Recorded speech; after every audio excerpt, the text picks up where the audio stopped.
मी शहनाज आणि आपण पाहतात कायदा लाईव्ह. पाहूया सविस्तर बातमी.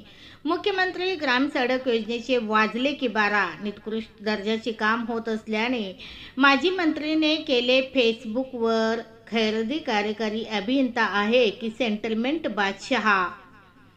निकृष्ट दर्जाची कामे करणाऱ्यांना नेमके अभय आहे तरी कोणाचे? लातूर प्रतिनिधी.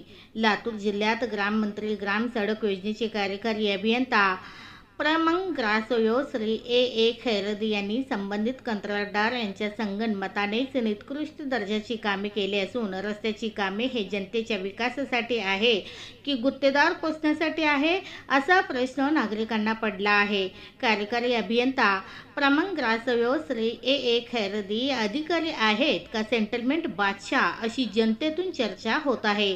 मुख्यमंत्री ग्राम सडक योजनेतून छोटे छोटे गावाला जोडण्याचा शासनाचा हेतू चांगला आहे, पण संबंधित कंत्राटदाराने मुख्यमंत्री ग्राम सडक योजनेतून अतिशय निकृष्ट दर्जाची कामे करीत असल्याने लाखो रुपये खर्चून मजबूतीकरण केलेल्या रस्त्याचे 12 वाजले.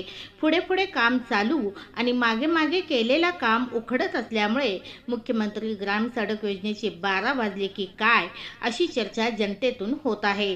मुख्यमंत्री ग्राम सडक योजनेतून लातूर तालुक्यातील आर्वी, नांदगाव, रायवाडी, साई आरसखेडा दरम्यान सुरू असलेले रस्त्याचे काम अत्यंत निकृष्ट दर्जाचे होत असल्याची तक्रारी संबंधित गावच्या नागरिकांनी केलं आहे. ग्रामस्थांनी केलेल्या तक्रारीची दखल घेऊन सदरील रस्त्यांच्या मंजूर निवेदित नमूद असलेल्या तरतुदीनुसार कंत्राटदाराकडून दर्जेदार पद्धतीने वेळेत काम करून घेण्यासाठी संबंधित खात्याचे अधिकारी लक्ष घालतील अशी अपेक्षा माजी मंत्री तथा आमदार अमित विलासराव देशमुख यांनी सदर पोस्ट फेसबुकवर अपलोड करून तक्रारीची दखल घेऊन तात्काळ कारवाई करावी अशी अपेक्षा केली आहे. रामा 238 ते देवणी तालुक्यातील हसनाळ, इजिमा 65 ते कर्नाटक राज्य सरहद्द या मुख्यमंत्री ग्राम सडक योजनेतील रस्त्याचे झालेले काम अतिशय निकृष्ट दर्जाचे झाले आहे.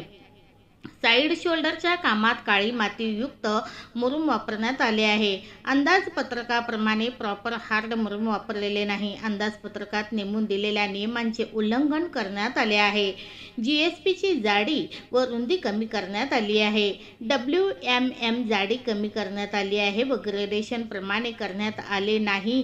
डांबर कामामध्ये जाडी कमी करण्यात आली आहे व त्यामध्ये डांबरचं प्रमाण कमी आहे अशी तक्रार अन्याय, अत्याचार, भ्रष्टाचार विरोधी समितीचे संस्थापक अध्यक्ष सौदागर मोहम्मद रफी यांनी देऊन सर्व मुद्द्यांचा गांभीर्यपूर्वक विचार करून संबंधित दोषी ठेकेदार व अधिकारी यांच्यावर कारवाई करावी व अंदाजपत्रकानुसार कोणतेही मापदंड वापरण्यात आले नाही. या प्रकरणात भ्रष्टाचार झाला आहे त्याची चौकशी करून संबंधित कंत्राटदारासहित त्यावर सुपरविजन करणाऱ्या शाखा अभियंत्यावर कारवाई करावी, अन्यथा तीव्र आंदोलन करण्यात येईल असे निवेदनात नमूद